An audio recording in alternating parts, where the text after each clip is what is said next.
Namaste, my dear all AE and AEE aspirants. Today I am going to present simple problems on optimal load dispatch. So what is optimal load dispatch? Optimal load dispatch ante enti?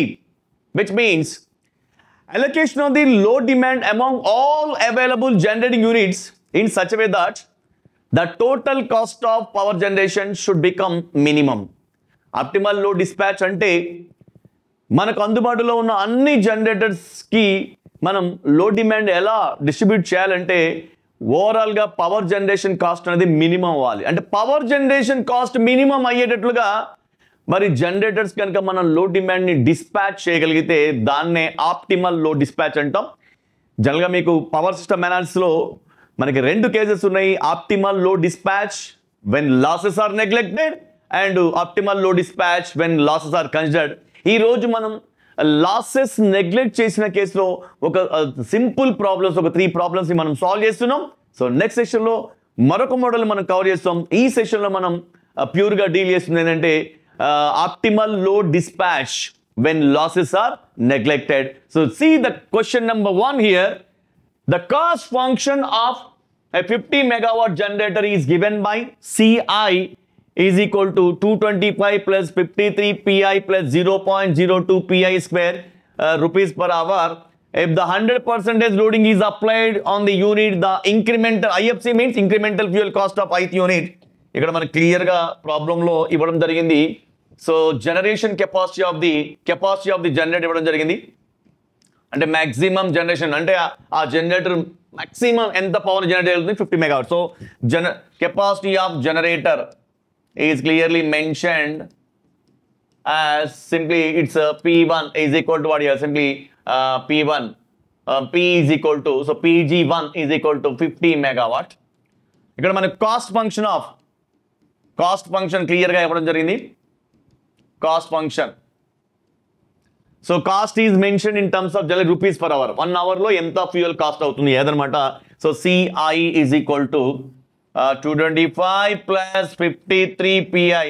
Actually what is P I means here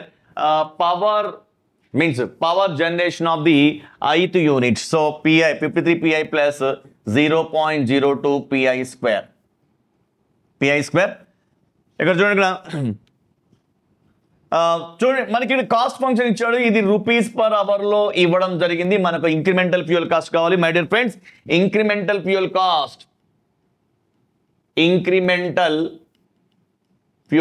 cost దీన్ని short form లో మనం IFC అని represent చేస్తాం. IFC లేదా some time మనం IC అని కూడా అంటాం. యాక్చువల్గా incremental fuel cost is equal to incremental fuel cost of ith unit is equal to dou CI by dou PGI. అంటే మనం ఏం చేయాలి, మనకి simply dou CI by dou PI అంటే చూడండి మీనింగ్ ఏంటంటే change in cost of the ith unit with respect to change in cost of power generation of ith unit. అంటే ఇప్పుడు ఒక ith యూనిట్ ఉంది, దాని పవర్ జనరేషన్ చేంజ్ అవుతుందంటే ఆటోమేటిక్గా దాని యొక్క కాస్ట్ కూడా చేంజ్ అవుతుంది కదా. So కాబట్టి change in cost with respect to the change in power generation is nothing but incremental fuel cost dou CI by dou PI. అంటే మనం ఏం చేయాలి, వచ్చింది మన dou by dou PI of CI. చూడండి ఇంక్రిమెంటల్ ఫ్యూయల్ కాస్ట్ క్లియర్గా incremental fuel cost of ith unit is equal to dou by dou PI of CI. But cost function is clearly given dou by dou PI of what is cost function here? Cost function of the ith unit. అంటే ఒక unit ఉంది, దాని యొక్క అంటే fuel cost ఎంత అవుతుంది, power generation కింద వాడుకుంటున్నటువంటి fuel cost ఎంత అవుతుందంటే ఈ ఫంక్షన్ ఉంది 225 plus 53 P I plus 0.02 P I square. So 225 plus 53 P I plus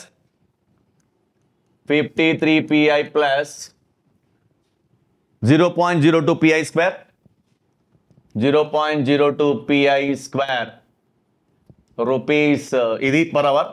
ఇప్పుడు చూడండి ఇక్కడ మనం దీన్ని డిఫరెన్షియేట్ చేస్తే d/dPi 225 0 ప్లస్ ఇది 53 dou/dPi ఆఫ్ PI మీన్స్ 1 అవుతుంది కదా. 53 into 1 plus 0.02 into 2 PI. So which means here 53 plus 0.04 PI. ఇది incremental fuel cost of ith unit ఇవ్వడం. కానీ ఇక్కడ మీకు ప్రాబ్లమ్ క్లియర్గా ఈ యూనిట్ పైన ఏంటంటే 100% లోడింగ్ ఈజ్ అప్లైడ్. అంటే దానికి ఆ యూనిట్కి పవర్ జనరేషన్ ఎంత అవుతుంది? 50 మెగావాట్స్. ఆ యూనిట్ యొక్క జనరేషన్ కెపాసిటీ 50 మెగావాట్స్, దాని మీద 100% లోడ్ వేసారు. అంటే 100% లోడ్ వేసారంటే దాని జనరేషన్ కెపాసిటీ ఎంత ఉందో అంతా లోడ్ వేసారని అర్థం. సో కాబట్టి ఇక్కడ see if 100% load is applied on generator, load is equal to capacity, then P1 is equal to, so P1 is equal to ఏంటి మనకి? P1 is equal to 50 megawatts అవుతుంది. ఇప్పుడు incremental fuel cost of unit 1 is equal to, దాని unit 1 అనుకుంటే 53 plus 0.04 P1 అనుకుంటే 53 plus 0.04 100% loading apply చేసాం కాబట్టి ఆ జనరేటర్ యొక్క జనరేటింగ్ కెపాసిటీ ఎంతైతే ఉందో అంత లోడ్ దాని మీద వేసినట్టు. అంటే 50 మెగావాట్స్ ని జనరేట్ చేయగలదు, 50 మెగావాట్స్ లోడ్ దాని మీద వేసాం. అంటే ఇప్పుడు P1 is equal to 50 megawatts ఏమవుతుంది? 53 ప్లస్ జనరల్గా సో 450 సో మనకి 200 actually, but we need to keep point after 2 position కాబట్టి ఇక్కడ so 53 plus 2 means here 55. So the units for incremental fuel cost is rupees per megawatt hour. My dear friends, గుర్తుపెట్టుకోవాలి, incremental fuel cost యొక్క units అంటే rupees for megawatt hour. ఎంత వచ్చింది మనకి? 55 rupees per megawatt hour. So here option B is the answer. A simple question here. And let us see one more question here. The incremental fuel cost of 2 generating units are given by, direct గా 2 generating units యొక్క incremental fuel cost ఇవ్వడం జరిగింది. ఇక్కడ cost ని అతను F తో represent చేశాడు. F1 అంటే cost of unit 1, fuel cost of unit 1. F2 means here fuel cost of unit 2. dF1 by dP1 అంటే incremental fuel cost of unit 1. dF2 by dP2 అంటే incremental fuel cost of unit 2. ఇక్కడ చూడండి, జనరల్గా మనకి F1 అంటే fuel cost of unit 1. Next F2 stands for fuel cost of unit 2. ఇది fuel cost, but ఇక్కడ మనకి dF1 by dP1 అన్నాడు. dF1 by dP1 stands for incremental fuel cost of unit 1. incremental fuel cost of unit 1. Then dF2 by dP2 stands for incremental fuel cost of unit 2. My dear friends, already మీకు చెప్పాను incremental fuel cost ఏం చేస్తుంది.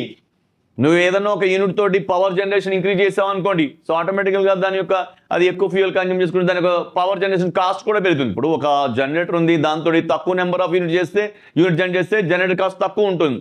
ఎక్కువ number of units generate చేసాం అనుకోండి, so ఆటోమేటిక్గా ఏమవుతుంది? Generation cost పెరుగుతుంది. అంటే how much change is happening in the cost with respect to the change in power generation.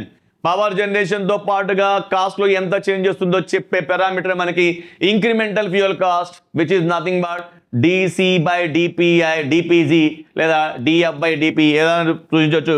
So ఇక్కడ మనకి రెండు కూడా ఇంక్రిమెంటల్ ఫ్యూయల్ కాస్ట్ ఇచ్చాడు. To delivery A load of 200 megawatts, ఇక్కడ లోడ్ క్లియర్గా ఇచ్చాడు.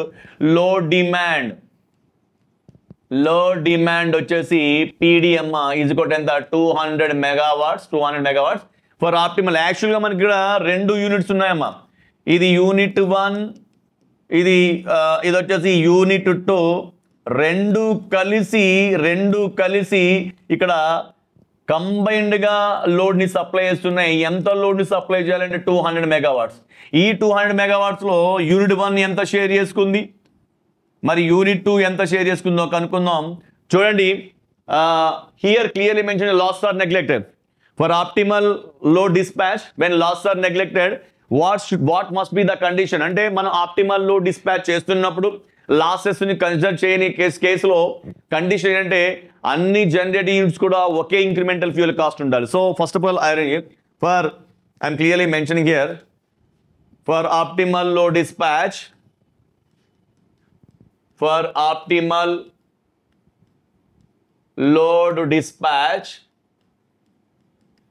when losses are neglected, all units all units must have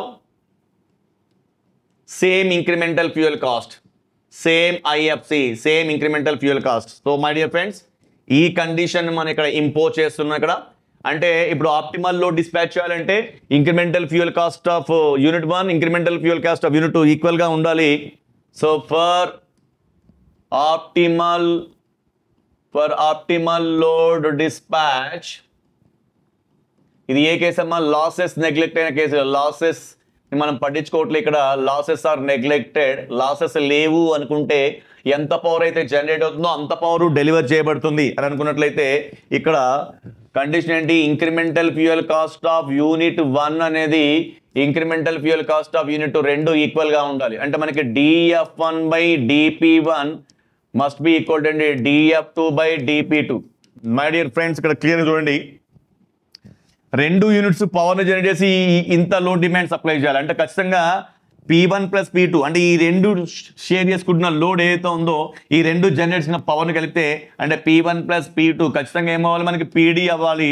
so P1 plus P2 is equal to 200 megawatts. ఎందుకంటే రెండు జనరేటర్స్ జనరేట్ చేస్తున్న పవర్ అనేది ఖచ్చితంగా 200 megawatts అయినప్పుడే కదా అంత లోడ్ని మనం సప్లై చేయగలిగేది. So P1 plus P2 must be equal to what year? Load demand 200 megawatts. Okay, we have got one equation. So P1 plus P2 equal 200 megawatts. ఇక్కడ చూడండి dF1 by. So for optimal load dispatch, when losses are neglected, so what must be the condition? అంటే మనం losses neglect అయిన కేసులో generators మధ్య లోడ్ని ఆప్టిమల్గా అంటే cost of the generation మినిమైటెడ్గా ఎలా మనం అలొకేట్ చేస్తున్నామంటే వాటి ఇంక్రిమెంటల్ ఫ్యూయల్ కాస్ట్ అనేది ఈక్వల్గా ఉండేటట్లుగా చేస్తున్నాం ఇక్కడ. So incremental fuel cost of unit 1 must be equal to incremental fuel cost of unit 2. So dF1 by dP1 is equal to dF2 by dP2. So what is dF1 by dP1 here? 20 plus 0.1 P1 is equal to 20 plus 0.1 P1 is equal to 10 plus 0.2 P2. 10 plus 0.2 P2. One thing we do here. So we'll multiply with the 10 on both sides. 10 తోటి multiply చేద్దాం. అప్పుడు ఏమవుతుంది మనకి? ఇది ఏమవుతుంది మనకి? 200 plus ఇది P1 is equal to 100 plus 2P2. Shift this P2 left side here. P1 minus 2P2 is equal to 100 minus 200. 100 minus 200 ఏమవుతుంది మనకి ఇక్కడ? So P1 minus 2P2 is equal to 100 minus 200 minus 100. So మనం solve చేద్దాం. Already we got here P1 plus P2 must be equal to ఏంటి? మనకి 200 కదా. So what will do here? So will multiply this one here with 2 here. Equate చేద్దాం. అప్పుడు ఏమవుతుంది? First equation వచ్చి P1 minus 2P2 is equal to minus 100 and second equation 2P1 plus 2P2 is equal to 400. 2P2 minus 2P2 plus 2P2 cancel. 3P1 is equal to what here? 300. 400 minus 300. So P1 is equal to how much here? P1 is equal to, is it clear? 400 minus 100. So 2P1 is equal to మనకి load demand ఎంత ఉందమ్మా? Load demand వచ్చేసి క్లియర్గా 200 megawatts ఇవ్వడం జరిగింది. So మనం ఎప్పుడైతే 20 ఇవి ఈక్వేట్ చేసామో what we got here clearly చూడండి, చెక్ చేయండి. 10 into 20 plus 0.1 P1 plus 10 plus 0.2 P2. So 10 20 is 200 plus 1 P1 plus 100 plus 2P2. Then we got here P1 minus 2P2 is equal to 100 minus 200 here. This is minus 100 minus 100. P1 plus P2 is equal to 200. So this equation is multiplied with 2. 2P1 plus 2P2 is equal to 400. Then what we got here? 2P1 plus P1, 3P1. So 400 minus 100, 300. P1 is equal to 100 megawatts. If P1 is equal to 200 megawatts, P2 must be equal to 200 megawatts, right? 100 megawatts. So P1 100 megawatts వచ్చిందంటే automatically what happened? P1 plus P2 is equal to 200. So P2 is equal to 200 minus P1, which is nothing but 200 minus 100 means here 100 megawatt. 100 megawatt. So అంటే ఇక్కడ రెండు generators కూడా equal గా share చేసుకుంటున్నాయి. ప్రతి సందర్భంలో equal గా షేర్ చేసుకోవాలని రూల్ ఏం లేదు. బట్ ఈ ప్రాబ్లంలో మనకి ఆ విధంగా వచ్చింది. మై డియర్ ఫ్రెండ్స్, నేను ఇదే ప్రాబ్లమ్ని సింపుల్గా మీకు చేంజ్ చేస్తున్నా. ఇక్కడ సింపుల్గా చూడండి, ఇక్కడ 10 బదులు మీరు 16 చేసుకొని ప్రాబ్లం చేయండి. Same you repeat the same problem by taking this 10 as 16. ఇది మీకు మీరు ప్రాక్టీస్ ప్రాబ్లంలా తీసుకోండి. రైట్. ఇప్పుడు చేంజ్ అవుతాయి, ఖచ్చితంగా చేంజ్ అవుతాయి, because I have change here, right. And let me give one more problem here. In a power system, the cost of the fuel for two generating units are given by F1 is equal to 0.20 P1 square plus 30 P1 plus 100 rupees per hour. అంటే cost of the generating unit 1 ఇచ్చాడు. చూడడా క్లియర్గా cost of the fuel cost of the generating unit 1 ఇవ్వడం జరిగింది. అదంతా చూడండి క్లియర్గా. F1 is equal to 0.20 P1 square plus 30 P1 plus 100 rupees per hour. దీని యొక్క ఇంక్రిమెంటల్ ఫ్యూయల్ కాస్ట్ కనుక incremental fuel cost of unit 1 is equal to ఏంటి, dF1 by dP1. dF1 by dP1 అంటే దీన్ని విత్ రెస్పెక్ట్ టు P1 మనం differentiate చేయాలి. అప్పుడు ఏముంది 2 into 0.2 అంటే 0.4 P1 plus 30 ఇది ఎలా 0 అయిపోతుంది. సో 30 యూనిట్స్ అంటే మనకి rupees per megawatt hour. So అదేవిధంగా మనకి కాస్ట్ ఆఫ్ జనరేటింగ్ యూనిట్ 2 ఇవ్వడం జరిగింది. కాస్ట్ ఆఫ్ జనరేటింగ్ యూనిట్ 2 ఇవ్వడం జరిగింది. కాస్ట్ ఆఫ్ జనరేటింగ్ యూనిట్ ఏంటి మనకి, F2 is equal to 0.25 P2 square plus 40 P2. P1 అంటే power generation of the generating unit 1, P2 means here power generation of the unit 2, 40 P2 plus 80 rupees per hour. F2. చూడండి ఇప్పుడు మనం let us find the incremental fuel cost of generating unit 2 here. dF2 by dP2 then is equal to incremental fuel cost of unit 2. Incremental fuel cost of unit 2 is equal to dF2 by dP2 is equal to differentiate చేయండి 2 into 0.5 P2 plus 40 rupees per megawatt hour. రెండు వచ్చేసాయి.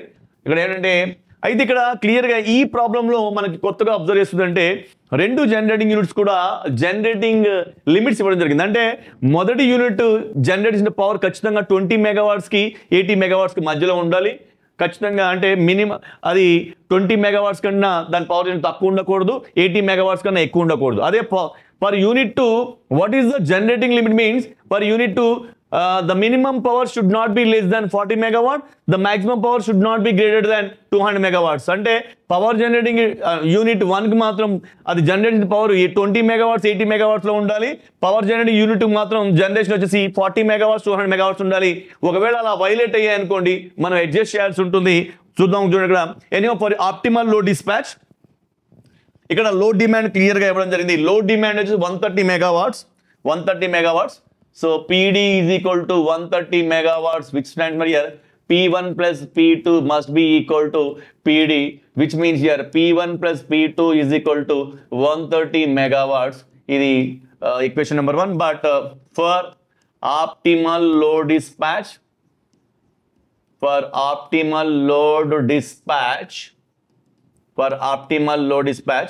incremental fuel cost of unit 1 must be equal to incremental fuel cost of unit 2. Incremental fuel cost of unit 1 ఏంటమ్మా 0.4 P1 plus 30. 0.4 P1 plus 30 must be equal to 0.5 P2 plus 40. 0.5 P2 plus 40. 0.4 P1 minus 0.5 P2 is equal to what here 40 minus 30. 40 minus 30. చూడండి ఇప్పుడు చూడండి మనకి 10తో మనం 0.4 P1 minus 0.5 P2 is equal to 10. Multiply the whole equation with the 10. What happened here? 4 P1 minus 5 P2 is equal to 100. 100, right? So ఇప్పుడు చూడండి but P1 plus P2 is equal to 130 కదా 130.